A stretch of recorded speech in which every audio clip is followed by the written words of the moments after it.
All right. What's up, guys? This is Aaron from Metro East Libertarians coming to you again with our weekly show. Again, we are joined by Parker Seeley, the current president of Metro East Libertarians.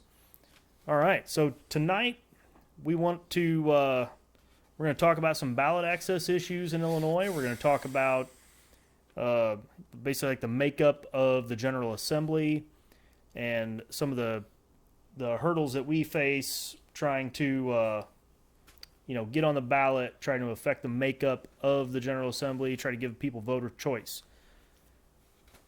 So we're going to roll with that. We're going to bring our sponsors in here in a minute. We might be having we're good? Yeah. All right.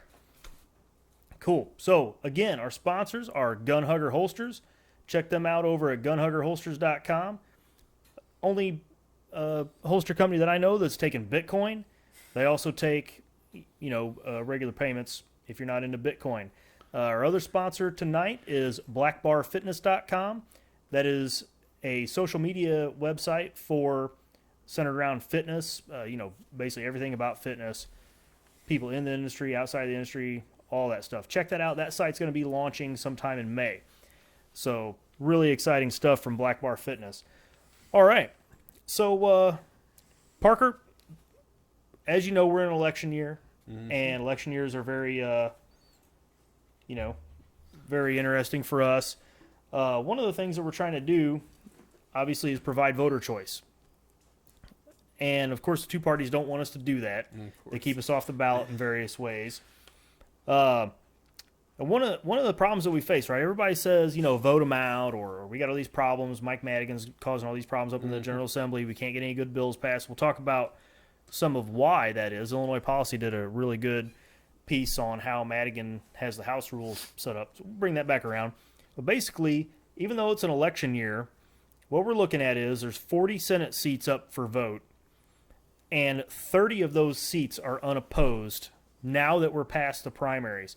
Prior to the primaries, 23 of those seats were already unopposed. So as of today, 75% of the Senate is going to be whoever won the primaries. But honestly, if you back it up, 58% of those seats weren't going to change anyway, right? So you go over to the House, 118 seats, obviously the entire House, right? Let's easy math. I had that, the whole House is up for election. All right. 76 of those seats are unopposed, fully 64%, right? 56 of those face no primary challenge, so 47% of the House. So if you look at that right there, 58%, 47%, that's a lot of incumbents that are just walking right back into their seat, right? And so here in Illinois, obviously, the problem is people gripe about Rauner, or however you say his name. Okay, fine, gripe about Rauner, but he's one part of the problem. Or maybe he's not. I don't know, man. I don't pay that much attention to the governor, honestly, because in my opinion, the House is more important, or the House and the Senate. But, those guys, what are we going to do to get these guys out? Well, I think they just need to have more ballot choices in those areas. I mean, like you said, people are always saying how we need to vote people out, but if there's nobody that you can vote for instead of one person, then you can't vote everybody out, unless you just don't put anything on the ballot. But right. Okay, so that's where part of what we're talking about is we're libertarians. We're from the outside. We're third party or minor party or however you want to say it. New party, they call it. New party, right. We're not established in Illinois. So that's one of the things that we want to do is to provide voter choice. And honestly, libertarianism is all but completely unrepresented in electoral politics, okay? You could say that perhaps the guy that we have locally here in 112th District, I think it is, Dwight K. Okay, so he's pretty libertarian. I mean, he's not bad, okay? He's still a Republican. He's still for the drug war. And then there's other issues, like I asked him to sponsor a bill. There's a bill live right now that would repeal the Floyd Act. I asked him to sponsor it. He says, hey, I'm pro-Second Amendment, but I haven't checked to see. The first couple weeks after I heard back from him, he wasn't on there, right? So let's be honest, that bill's not going anywhere, okay? But I do want to see my rep as a sponsor on that. So, but anyway, we're completely unrepresented. However, which way you slice it.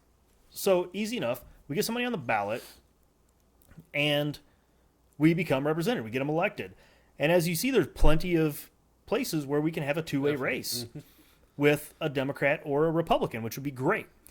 Now, the problem is the signature requirements that we face, okay? So if you've been following Libertarians for any time, then you know that we complain about this every time the election comes around, all these signature requirements. All right, so we're out there. We asked you guys before, if you're into libertarianism, get out there and help us petition, because we're trying to collect 40,000 signatures to get on the ballot. The legal requirement is 25,000, okay? But we have to get through the challenges and things like that because Illinois has got some dirty politics that people try to pull. 25,000 for statewide. Now, the statewide candidates for the Republicans and the Democrats only have to get 5,000. So we face a 5-time multiple just to get on the ballot. Okay. Then if you want to boil it down to like a congressional district, now I didn't really talk about congressional districts. I don't have all the stats on that. Actually, I do. I just don't have it on me. If you get boiled down to congressional districts, in order to get into the primary election as a Republican or Democrat, you need about 800 signatures. And then for us, it's 11,000. Okay. So I had briefly thought about running in the 15th congressional because, and I just don't have time. It's just not going to work. But then you have John Shimkus. He's going to walk right in. I'm assuming he won the primary against the McCarter guy or whatever. Yeah, he did. Yeah. I mean, nobody can get this guy out. He wins. He beat the Democrat last time like 75% to 25 in the votes. And I don't even know who that Democrat was. I mean, they weren't. It wasn't like a serious competitor, right? In my opinion, they were really bad. But so we're stuck with the Shimkus guy. He voted for the Patriot Act every time it was up for renewal. He voted for indefinite detention. He voted for all these things. I mean, we can't get rid of these guys. I mean, we're completely excluded from the process. And then at the same time, the numbers show that the people that are inside on the process are not even using the ballot, right? So anyway, so one thing I want to talk about too is the way the primaries are run. All right, so the primaries. Now, don't be fooled. A primary election is not for the people. A primary election is for this is basically the nominating process for the parties.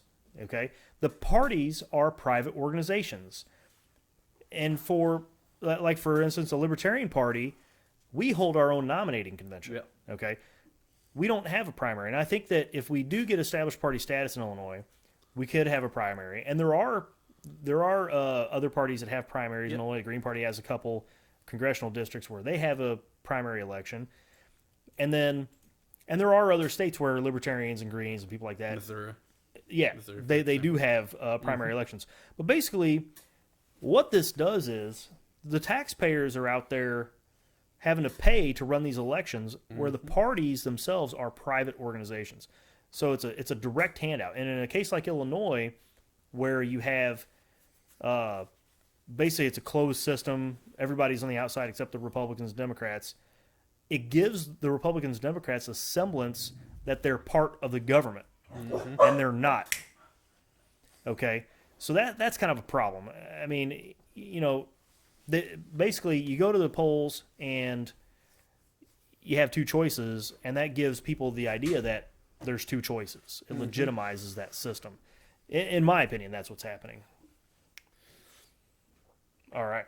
So anyway, when you're talking like presidential politics, in particular with the primaries, there's this whole thing about the states being in a particular order and certain people being overrepresented.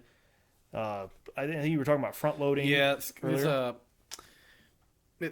there's a political science term referred to as front loading, and this refers to like how some states have passed legislation to go towards the beginning in primary elections. So like Iowa, for instance, they actually have a law that states they will be first in every primary. So no matter whatever other state puts as their primary, Iowa will always be first because that's the law they passed. And this really kind of hurts some presidential candidates and can kind of really affect people's outlook on the primaries. Because if you do bad in a state like Iowa, which isn't really representative of the entire population, the majority of Iowa is, rural, white, and it just doesn't represent the entire population. But yet, if you do bad in Iowa, a lot of candidates will choose to drop out. It's like Rand Paul, for example. And it just feels like, especially people like in California and later states, that they don't have as much of a voice in the primaries. And it can really affect people's outlook on the, presidential nominating system. Yeah, you have a similar effect when you talk about the way that the media reports on elections.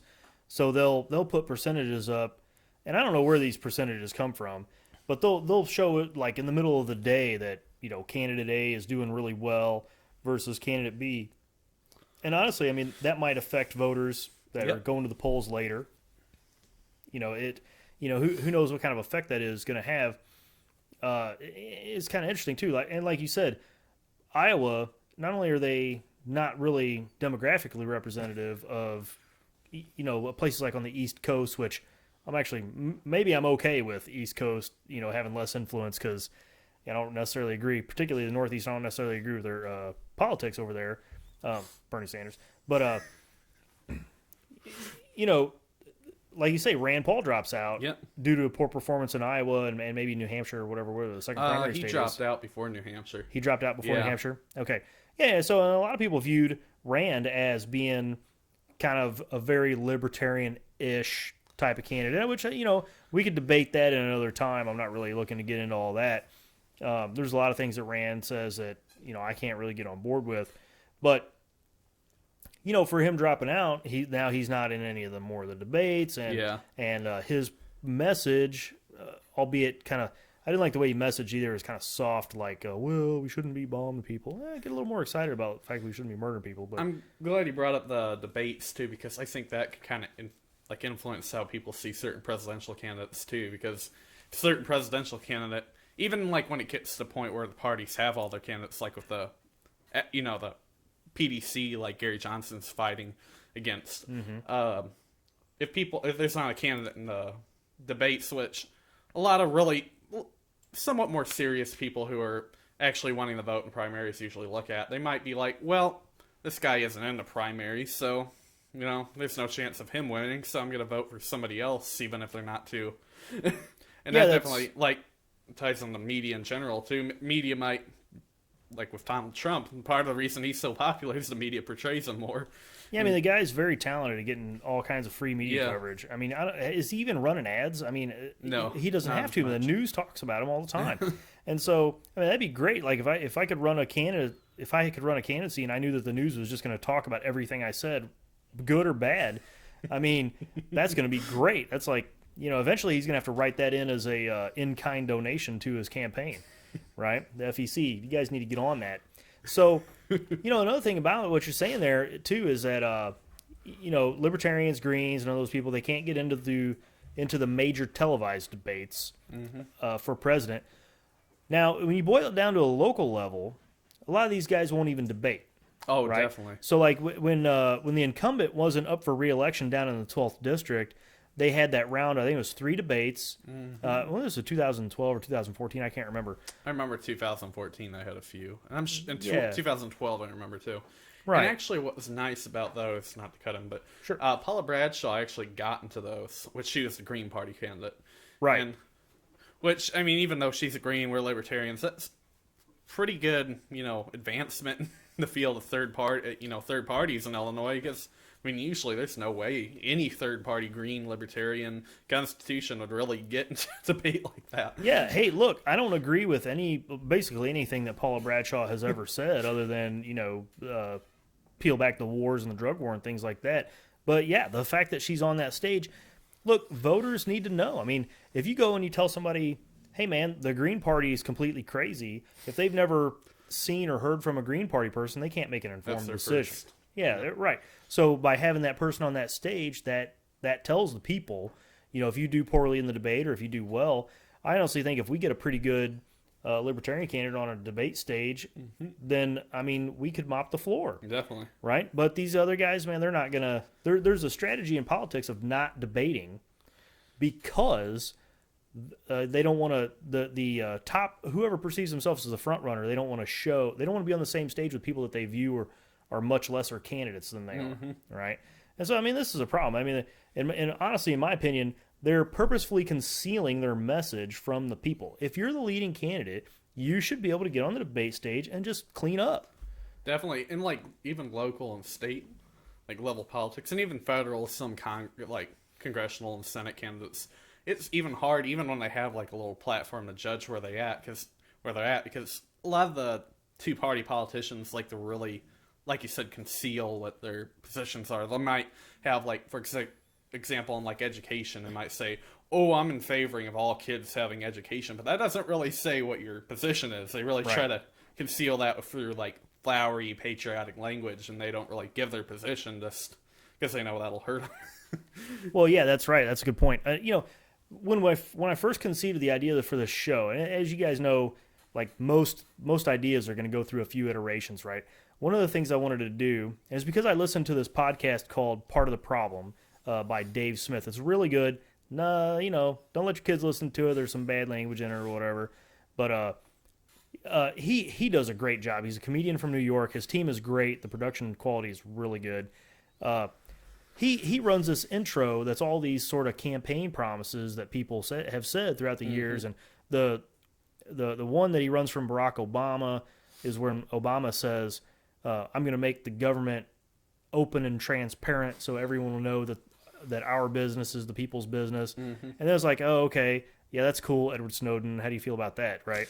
And another one, good one that I like from Obama, and I'm not picking on Obama because Bush, I didn't pay a whole lot of attention to Bush in 2000 when he was getting in office. From what I understand, he ran on a real small government conservative type of message, and that works at the end of the Clinton era, right? I mean, that's going to resonate. Well, and of course, okay, we could debate 9/11 and how that had an effect on the trajectory of the rise of big government. That's a whole nother thing. But one of the things that Obama had said in 2007 when he was accepting the nomination was that today is the day our children remember as the day we end the wars. It was something close to that. Today's the day we end the wars. Okay, and that was in 2007, and we were still in Iraq, and he opened up 6 new wars.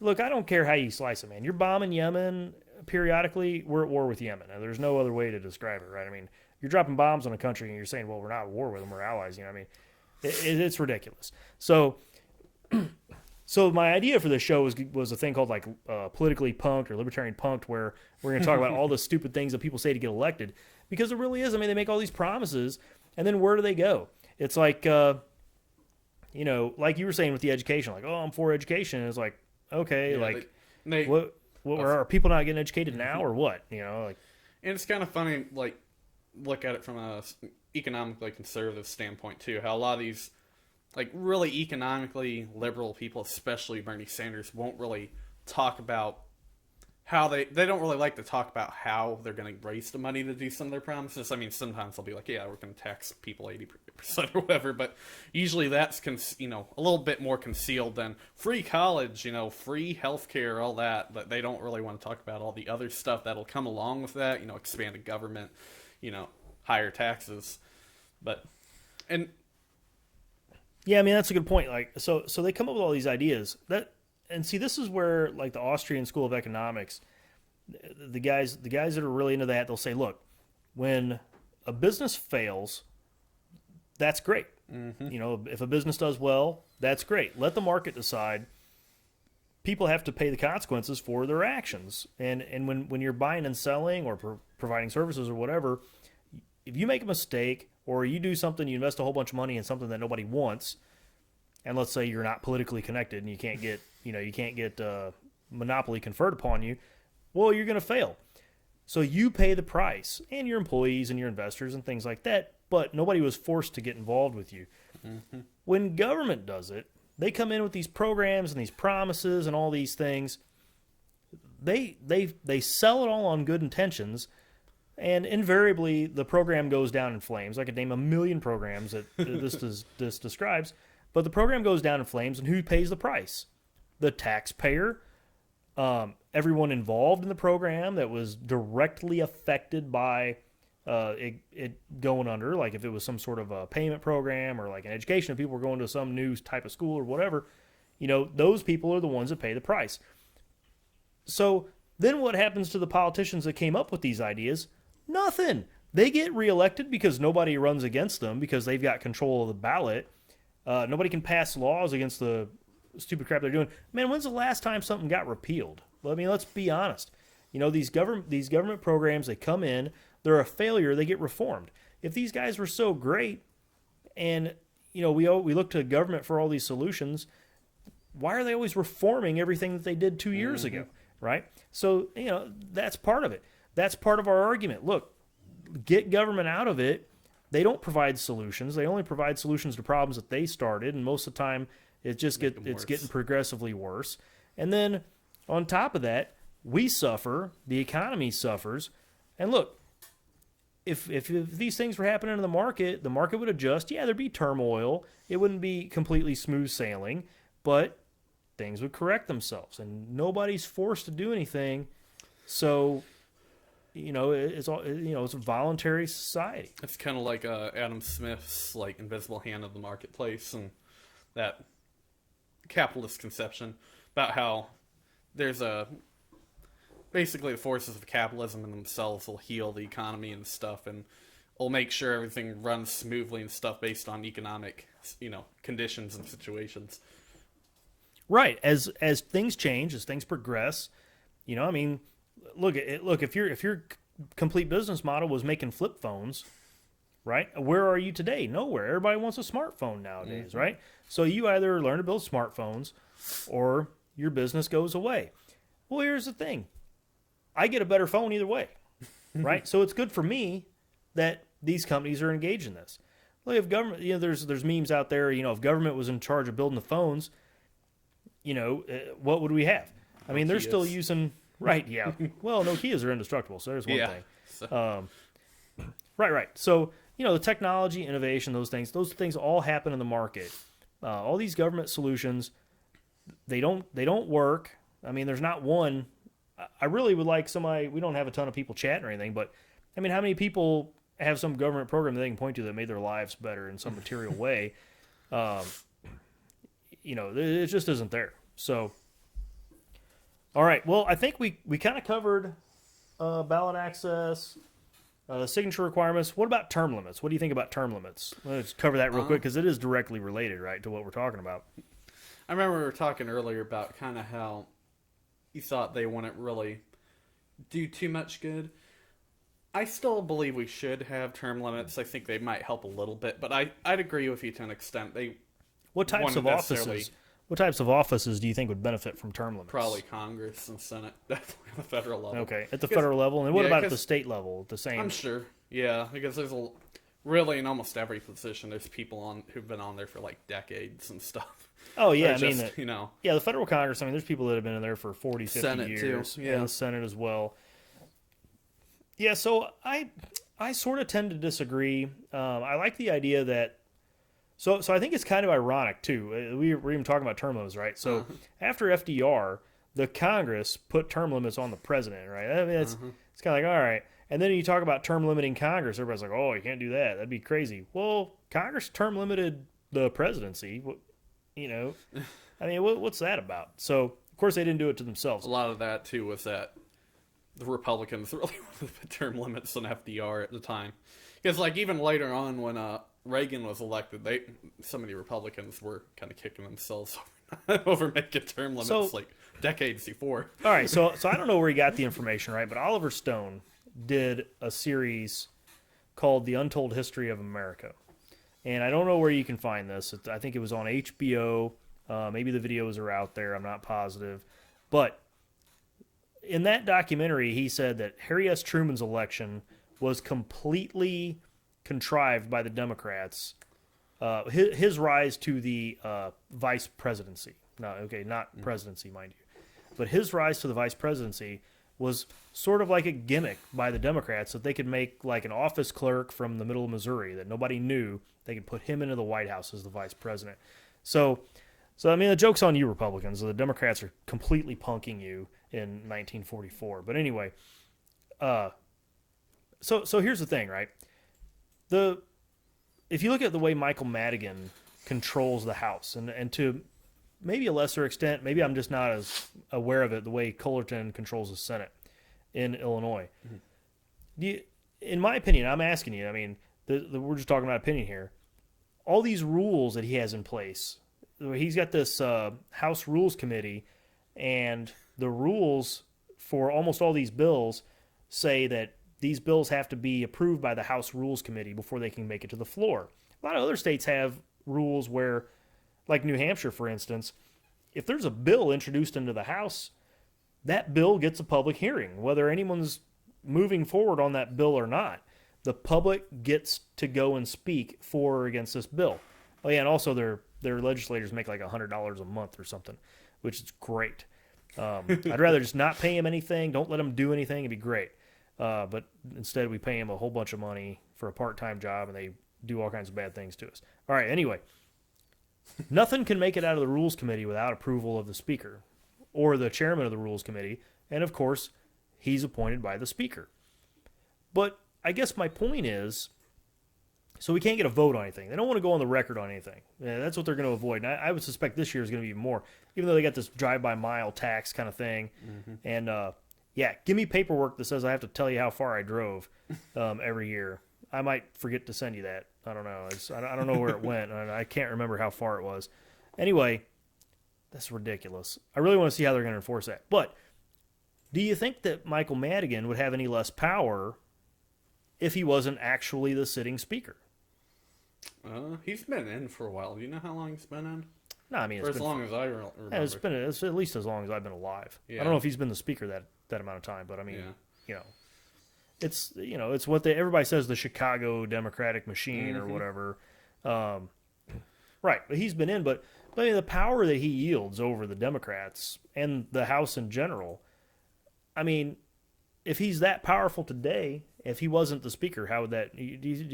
I'm skeptical that would go away.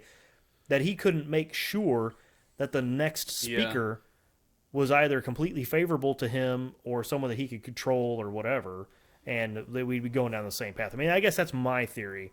And the only competing theory that I can see from the Democrat or from like a Republican standpoint is the House is so heavily controlled with Democrats, they would have an opportunity to take some of those seats more often if the incumbent doesn't run. Now, I think we can agree that a sitting incumbent has a lot of power to use his seat to get him reelected. Okay? Yeah.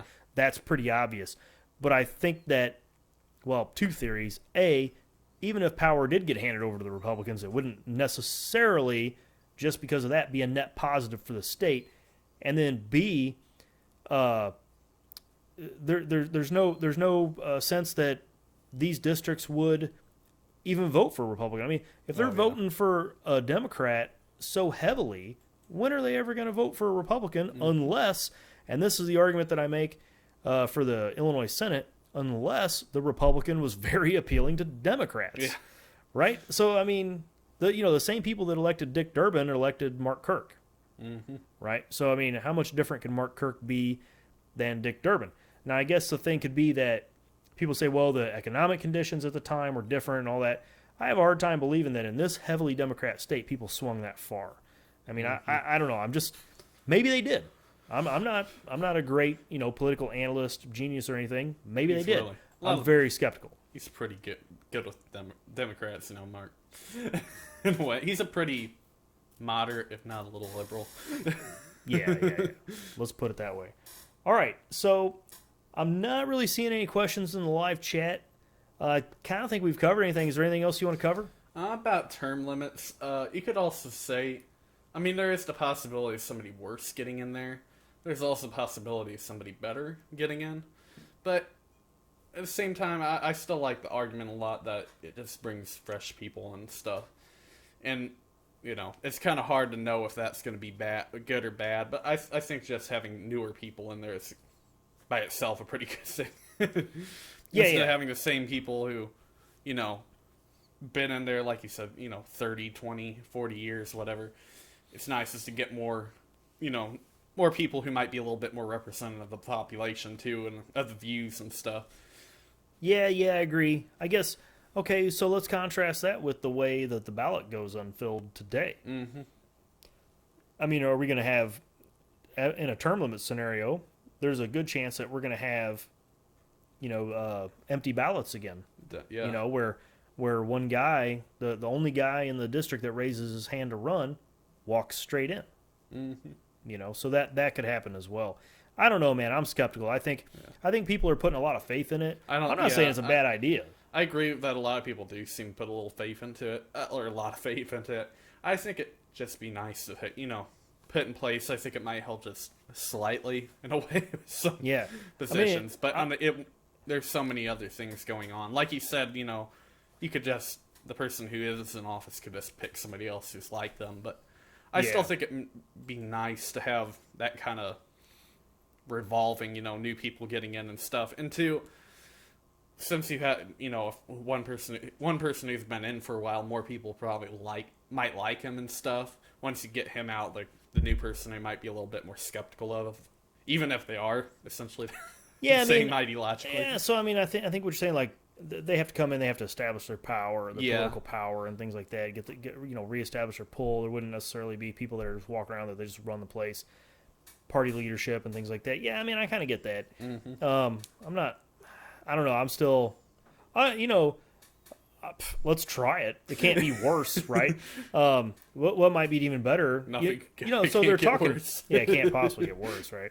One thing that I've seen recently is that there's a bill in the House. Again, I don't expect them to vote on anything controversial, but that would eliminate the office of lieutenant governor.